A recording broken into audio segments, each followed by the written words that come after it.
जर तुम्हाला छोलेची भाजी खायचं मन झाले तर तुम्ही नक्की हा रेसिपी ट्राय करा। एकदम सोपी आणि साधी रेसिपी आहे। छोल्याची भाजी करायचं असले तर भरपूर वेळ लागतोय, त्यामुळे मी इथे तुमच्यासाठी खास इझी आणि साधा रेसिपी मध्ये पटापट व्हायचा हा छोले मसाला कशी बनवायचे ते बघून घेऊया। एकदम सोपी रेसिपी आहे, पटापट बनवू शकतात। चला मग सुरुवात करूया।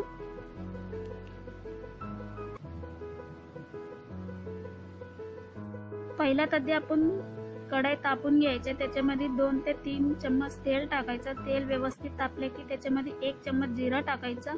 जिरा व्यवस्थित तापू द्यायचं। जिरा व्यवस्थित तापले की त्याच्यामध्ये आता आपण तेलामध्ये मसाला टाकून घ्यायचे। तेलामध्ये मसाला टाकले की खूप छान कलर येतोय। इथे मी लाल तिखट टाकतोय चवीपुरतं, किंवा 1.5 चम्मच लाल तिखट टाकून घ्या। 1 छोटा चम्मच हळद आणि धनिया पावडर टाकून घ्या। व्यवस्थित मिक्स करून घ्या। तेलामध्ये मसाला छानपैकी फ्राय झाला की आता आपण ग्राइंड करून घेतलेली पेस्ट टाकायचे। ग्राइंड करून घेतलेली पेस्टामध्ये इथे मी 3 मीडियम आकारचा कांदा आणि 1 टमाटा आणि 1 हिरवी मिरची आणि थोडीशी कोथिंबीर आणि थोडीशी अद्रकची तुकडा आणि 4 ते 5 लसूणची पाकळी साल काढून घालायचा आहे आणि 7 ते 8 काजू टाकायचं आहे। काजू नाही असले तर शेंगदाणा पण वापरले तर चालेल, काही हरकत नाही। इथे मी काजू वापरलेली आहे। काजू किंवा शेंगदाणा वापरल्यामुळे छानपैकी ग्रेव्ही घट्ट येतो, त्यामुळे काजू किंवा शेंगदाणा वापरून घ्या। सगळा मसाला बारीक करून त्याचं पेस्ट आहे ते व्यवस्थित आता आपण 2 ते 3 मिनिट व्यवस्थित आपण फ्राय करून घ्यायचे अशा प्रकारे, किंवा कांदा आणि टमाटामध्ये कच्चा फ्लेवर असतो ते जायच्या पर्यंत आपण व्यवस्थित फ्राय करून घ्यायचं आहे। व्यवस्थित फ्राय झालेली आहे। आता आपण काबुली चणे टाकून घ्यायचे ह्याच्यामध्ये। आता आपण काबुली चणे इथे मी 5 ते 6 तास मी भिजत टाकलेली होती। त्यानंतर आपण भिजत टाकलेली काबुली चणा कुकरचं भांड्यामध्ये टाकून 4 ते 5 शिटे काढून घ्यायचे आहे व्यवस्थित।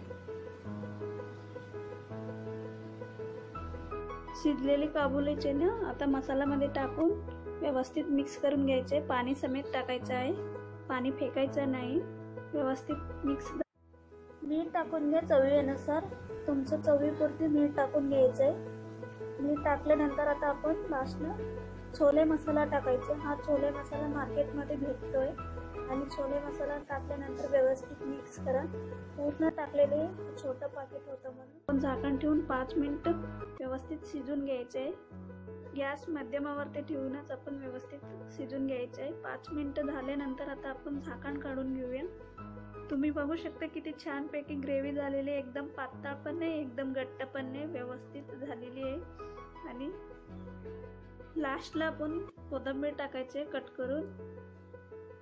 कोथिंबीर टाकल्यानंतर व्यवस्थित मिक्स करून घ्यायचे छोल्याची भाजीमध्ये।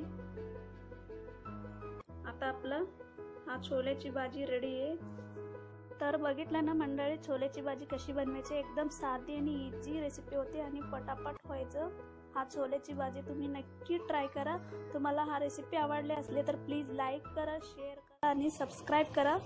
आणि सबस्क्राईब केल्यानंतर बाजूला बेल बटन असते ते पण दाबायचे विसरू नका। परत भेटू एक छान छान रेसिपी बरोबर। थँक्यू।